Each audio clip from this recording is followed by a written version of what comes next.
Well, good evening, I'm Wairangi Koopu, she's Anna Willcox, and tonight on The Crowd Goes Wild, Jeff Wilson reads the Paris pressure gauge. I go full fashion blogger at the new Waz kit launch. Tim tests out a classic at Breakers HQ. And we better all start practicing saying Webinyama, because he's going to be massive. All that plus the Blackburns are out to totally redeem themselves. But first. Leading your CGW tonight, we cross on live into Paris, where the Golden One, Jeff Wilson, has generously given up his 20k morning run to join us live from France. Goldie, thank you first of all. A mere 61 hours till we kick off the Rugby World Cup final. Paint us a picture of what the feeling is like over there at the moment. Well, I think the umbrella paints the picture. It's raining, it's wet. It looks as though it's going to be that way for the next couple of days. I'll tell you what has happened. I think most of the fans have left town, to be honest. They came to the game last weekend. They've all gone and they've gone on tour, but they're going to be back in the next, like say, 24, 48 hours. And I think it's going to ramp up pretty quickly towards it's going to be an epic Rugby World Cup final. But at the moment, it's weathering the storm, I might say, and hoping for better weather come Saturday night here. I want to know who's volunteered as tribute to taste all the food over the next 48 hours before the All Blacks do. Well, let's be honest. We'd do anything at Sky to see the All Blacks win a Rugby World Cup. So we sacrificed James McOnie. He's volunteered himself, and he's unfortunately it's put pressure on supply. But I think the All Blacks are in very, very good hands there. Very, very good hands. I'm glad to hear it. Look, it's such a historic moment in Rugby World Cup history once again. Look, I can't wait for this contest. How much do we actually look into that pre-game that they had with South Africa, the record loss that they had before the World Cup? How much does that take a factor into this final? As much as the game at Go Media Stadium in Auckland, the fact those games when you go into Rugby World Cup are very, very different. Both sides are very, very different in those test matches. So ultimately, when I look at these two games that were going into it, it's preparation, it's understanding what the opposition are about, but when you go to a final, when it's for everything, it's the 80 minutes that count. And look, there'll be critical moments, there'll be big plays, but I think both teams are actually going in with so much to play for, but also know exactly who they are and what they're capable of. Look, Anna and I obviously don't know a lot about rugby, but we do have an expert person in here who can ask some questions. Brad Webber, everybody! Brad Webber, what are you doing? Brad Webber, guys. Oh, thanks for having me, guys. Ask a good question. Yeah, ask the big boy questions. Yeah. Nice to see you, Jeff. Good to see you. I'm looking forward to this. Mate, I'm moving to Paris on Sunday, so mate, give me your best spot that I just have to hit when I get there. Oh my God, you can read Lonely Planet for that. Is that what you're going to ask? No, you ask Mills Muliaina. That's what you do. You ask Mills and he'll tell you exactly the best places to go. This place here, behind us actually, has been our local in terms of all of the work that we've done behind the scenes, just making sure we're well and truly prepared. But mate, you're going to love this place. This is so much fun. But also, I mean, it's got so much culture, it's rich. I mean, you're a culture guy, right? Of course, mate. Love my culture. You're going to ask some rugby questions. So bring it on. No, that was a great question, Brad. Thanks a lot. Appreciate it. Thank you. Lovely having you in here. Yeah. Brad Webber, everybody. Great question. Great question. Jeff, enjoy the next couple of days. Look forward to watching the final. Thank you very much for joining us once again. And go well. Thank you. All right, well, Cheers. Thanks, Goldie. Well, we got you here, mate. No. You know? Use and abuse me. Oh, come on. No, I want to know, like, there are obviously a lot of epic legends All Blacks hanging up the boots after this World Cup. So I want to know who you're going to miss most, I guess, like, on the field. It's a good question. Probably Brodie Retallick, I think. Yeah. I won't miss him around training because he's a pest, but certainly on the field he's probably been our best lock ever, and the work rate that he brings, the niggle he brings, you know, he strikes a bit of fear into opposition teams. So I think we'll miss him. How are you feeling about the final? Truly. I'm a little bit nervous, to be honest. It's no, but I'm glad we've got South Africa and not France. I would have been a lot more nervous if we had to play France. What about England? Oh, I wish we'd played England. Right, Jeez, okay. that would have been really good. Yeah. But I didn't give them much of a chance. I was very surprised last week. South Africa named their side in about an hour. We name our sides, I think, side about 5 a.m. tomorrow morning. Do you expect any changes? I wouldn't expect too many from the All Blacks side, but potentially maybe the props on the bench just to combat the bomb squad. Yeah, right. That's been South Africa's game winner, and it could be again. So we're going to need our best props going up against them. Where's our focus? Where do we win this game? It's got to be up front, mate. Yeah, I think we've got the speed and the power in the backs. They've been pretty special out there. But you got to get good ball, man. And the South African set piece is pretty good. I know it's pretty boring, but geez, yeah, if we get parity there, I think we'll beat them. Good. I'm glad to hear. There you go. There's some genuine. Appreciate it. Genuine rugby chat. Thanks. Good. We've got to go to cricket now. Righto. It's no secret I love a bit of bat and ball action. That's a lie. I don't love cricket, but I love Australia even less. So staying up late last night to watch Aussie dismantle the Dutch was a slog. Cricket pun.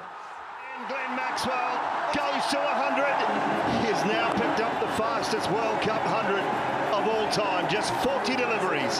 Adam Zampa has picked up 4 wickets. The largest ever victory in World Cup history now belongs to Australia. Yeah, not what you want to see ahead of our clash with the Aussies. So our boys went to seek enlightenment. Most of the group went to meet the Dalai Lama in person at his residence, which was amazing.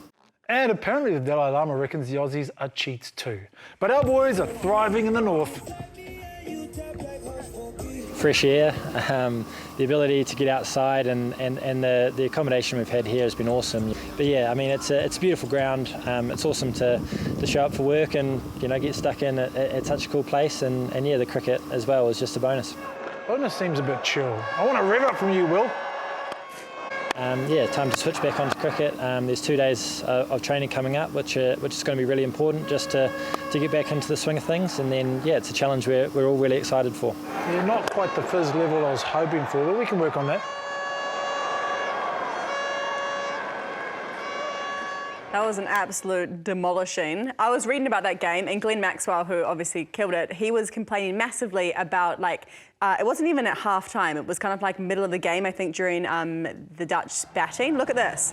This, like, huge light show that went on, and he said that he reckoned it gave him, like, a massive headache. But to be honest, I kind of understand, like, especially in a sport like cricket where you really need to have your, like, you know, eye on the ball. Yeah, no? Obviously the fans loved it. They're Yes. right into it. But yes, obviously a little bit distracting when you're a cricketer. If you're a few beers deep and you're having a great time, that's fun. Yeah, that's right. Of course. But middle of the World Cup. Yeah. Apparently David Warner really liked it. Shut up. He did. Apparently he did. Whatever. I don't know. He tweeted and said that he loved Anyway, it. the Black Caps are playing on Saturday at 6 p.m. So if you stay up late for that one and then get up and watch the World Cup final. Yeah, it could be a big one with the weekend. top 4 coming up. All right, look, to be honest, all of us are pretty jealous of James McOnie's World Cup tax write-off. But when I heard that Josh Kronfeld was over there, I almost threw the boxing bag I had with his face on it into my brassiere. Well, you better look away then, because the pair have teamed up to clean up the streets. Not brassiere, Sarah. Brazier. Clean up the streets on... Wait, should I start that again? Well, then you better look away, because the pair have teamed up to clean up the streets of Paris as detectives for NZR+.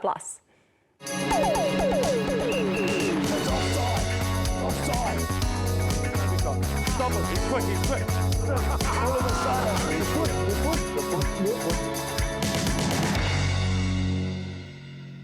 I think we've got a couple of offenders here. There's a restriction to the amount of South Africans we can have near the Louvre. Have you heard about you shouldn't really do Oh, that's the word's not out there. Also, the Louvre is closed. Did you check your times?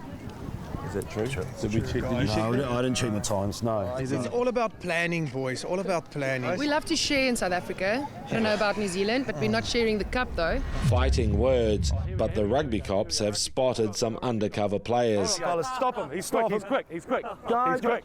I got Where you going? Get one. Come back. I got the big one. Trying to work out what the hell's going on here. No, well, it's Shawnee's first time in Paris, so we're going on a romantic bike ride. Yeah. Oh, couldn't time it better, eh? Lovely day. Get to hang out with my father here. Can we play some Cat Stevens? Are we allowed to play father and son? Have we got the rights? Sean Stevenson will play for the Barbarians against Wales next week. But is he match fit? Look, I don't want to be someone in glass houses like that and throw stones, but have you put on a bit of weight in the off-season? Let me give you a lift. Get him up. Oh, geez. Oh, my goodness. What number are we picking there, James? That's a 107. Oh, Am I right? yeah, I'd probably take that. Thought I'd come support the boys for the week. Yeah, nice. Beaver, you white baiting in the scene? Great white baiting before I came up, actually. Not much around here. I don't know if you'd take much out of that river, would you? Well, they're cleaning it up for the Olympics. Are they? 1995 was the last one we played in the final together. What happened there again? I couldn't remember. Food poisoning. Joel Stransky with that little drop goal there at the end. Talk of the 95 final triggers Josh. I'm feeling a little bit more aggressive. Just another day on the beat for rugby cops. That's your way,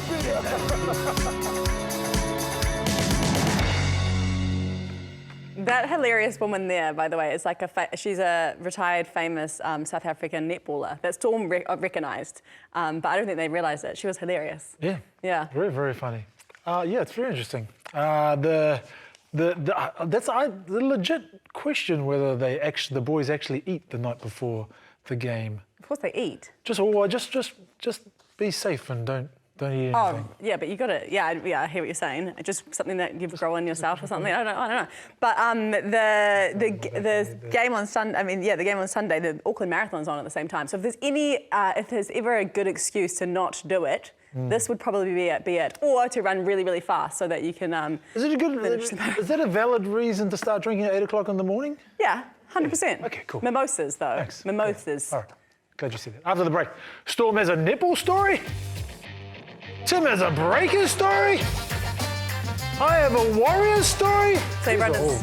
Question marks, by the way. in their lane. Chance for San Antonio. Wemby, the deep catch, the turn, and the flush. Plus the foul.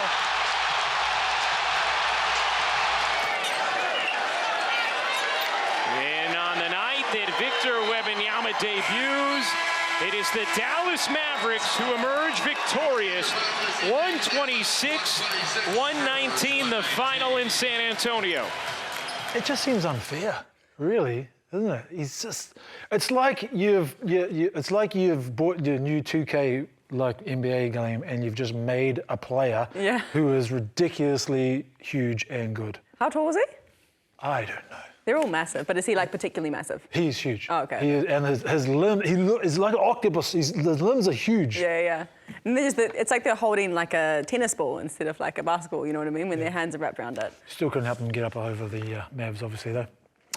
Right, the Silver Ferns wrapped up their year on Monday with back-to-back wins over the Diamonds. That never happens. And after the World Cup failure, Storm now sleeps a little better at night.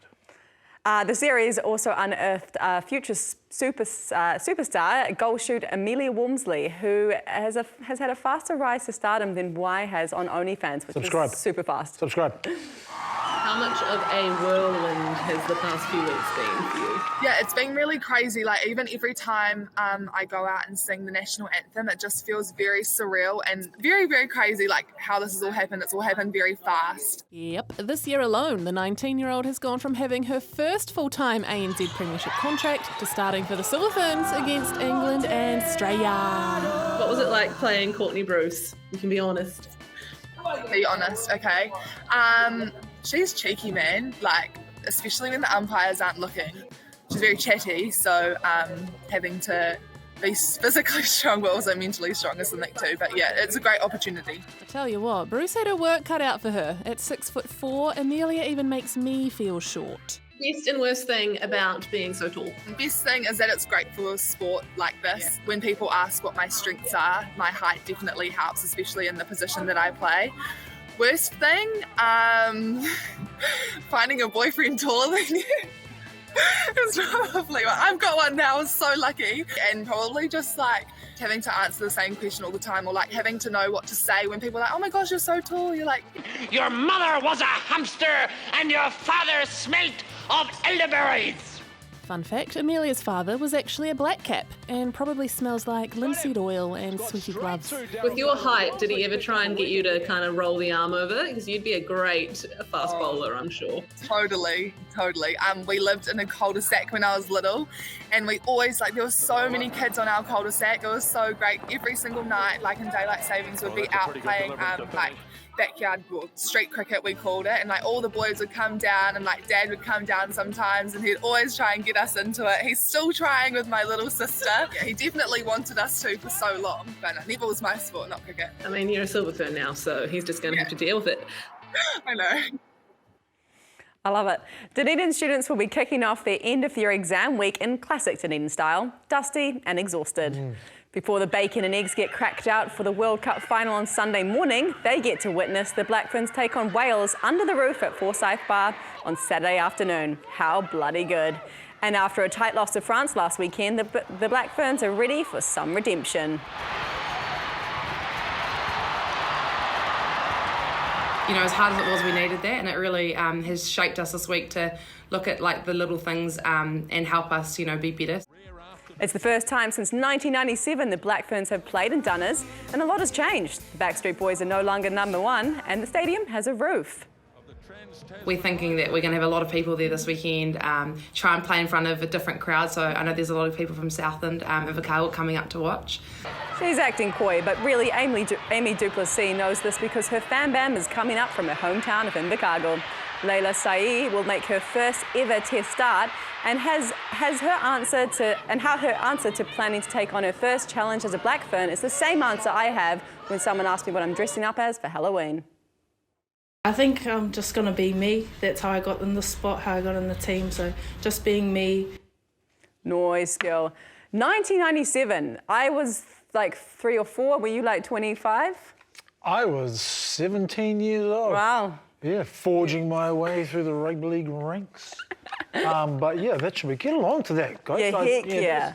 There's a few empty seats last week in Wellington, but yeah, get along to it. I think it's like 4 p.m. as well, like perfect, nice Saturday afternoon. What better way to spend a Saturday afternoon than Quickly get home and watch rugby league. Okay, Aotearoa has made some pretty gross lollies in its history, and this next story features one of the most polarising sweets of them all. I love them. But love them or hate them, no, you've got to know to try them.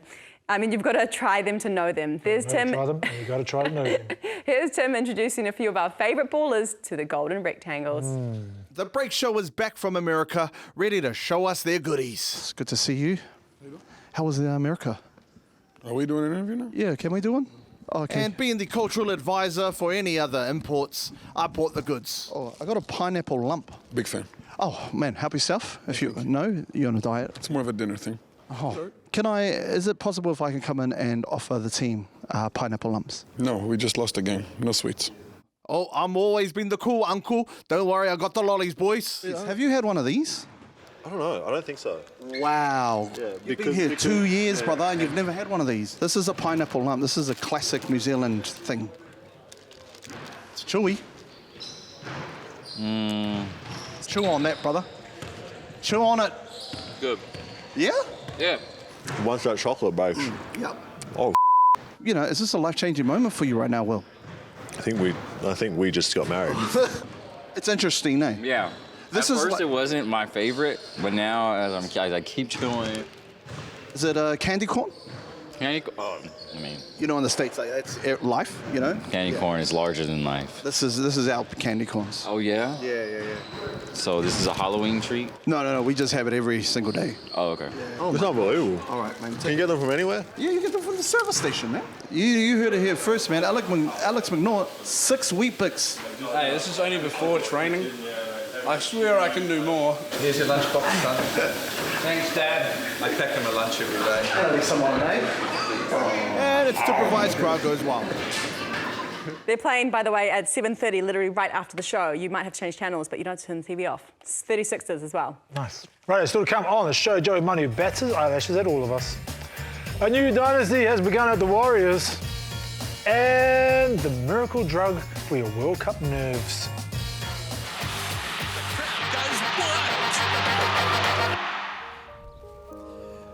We all know that life can be stressful, and that stress can multiply every 4 years, but it doesn't need to be that way. Introducing She'll Be Right. She'll Be Right will help alleviate World Cup stress from pool play to finals. With easy-to-use suppositories, She'll Be Right won't leave a bad taste in your mouth. It'll reduce those nerves while still letting you enjoy the game you love. But don't just take my word for it. I used to scream and yell at the TV and even punch holes in the walls. But now I can lose thousands on a multi and not even bat an eye. All thanks to She'll Be Right. She'll Be Right should not be mixed with alcohol or NRL. Side effects may include diarrhea, nausea, headaches, loss of vision, divorce, graying of the genitals, and death. Ask your doctor if She'll Be Right is right for you. Because if your chest is getting tight, she'll be right. How long do you need me to be up here for? Thankfully, we're just in. They have been banned. The government has put a stop to those coming to the shelves. Sorry. I've been taking those for about the last 10 years watching Warriors games, to be honest. Suppositories up the... No. No, up the what? No. I snort them. No. It said shouldn't mix with NRL. That's not a real thing, by the way. Guys, don't go to Chemist Warehouse and look for that. All right, we never get invited to events usually because we eat all the food and tell boring stories about all the famous people we've met. I have met Demi Moore, though, by the way. Unless, of course, you work for an organisation, which is why I got to check out the WAS 2024 apparel launch. And, of course, eat the food, right? Yeah, of course. Dynasty. I like it already. The One New Zealand Warriors are hoping to start a memorable dynasty in the NRL. And what better way than by having the official apparel to match? Yeah. It smells absorbent. It's not your first rodeo. Obviously, you've got a few other NRL teams in the mix. Yeah. We do, yeah. We've got 3 other NRL teams, so Warriors been our 4th. But for me, it's pretty cool because I'm a Kiwi boy and this is the team that I supported when I was a kid. What's the point of difference for Dynasty? I think for us, it's just the breadth of range. Like, we know that fans don't just want to wear a jersey or a polo. There's lots of different lifestyle pieces and, bits and pieces for everyone's. I'll be putting my order in for one of those. Obviously, sleeveless is all I wear in the summer and the winter. I know you don't get to test drive these things, but do you put it on?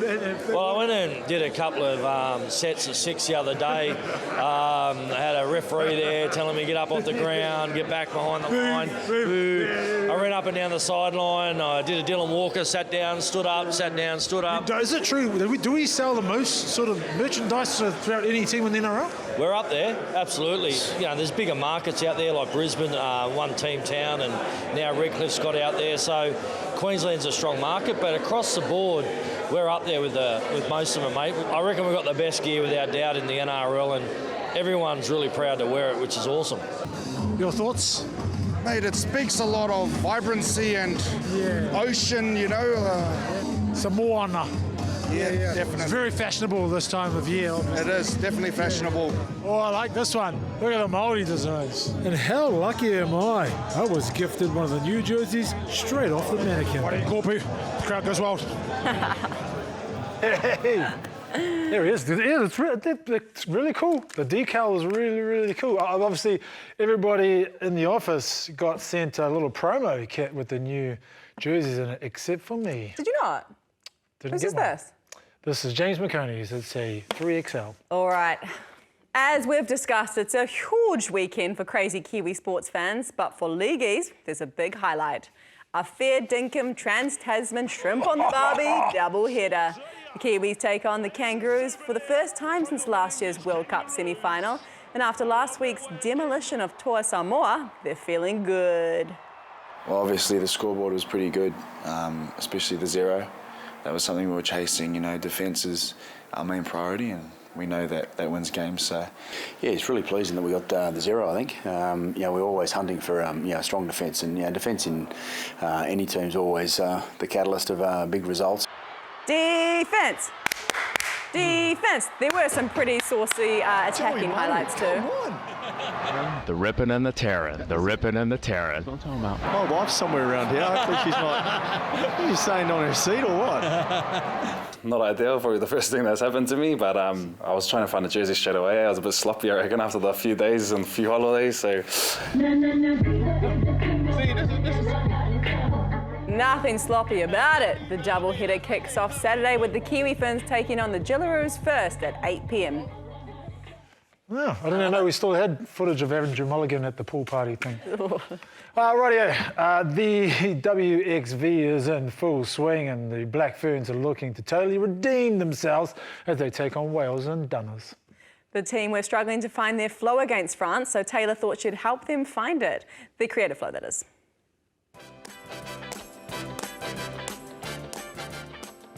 Some sort of musical instrument. Like... What's that? That's a fire. No, what is that? It's a tree. Yeah, and what's in the tree? Wood. Yeah, what's that? Yeah. Wooden spoon? Yeah! Thank gosh, your acting skills are really good.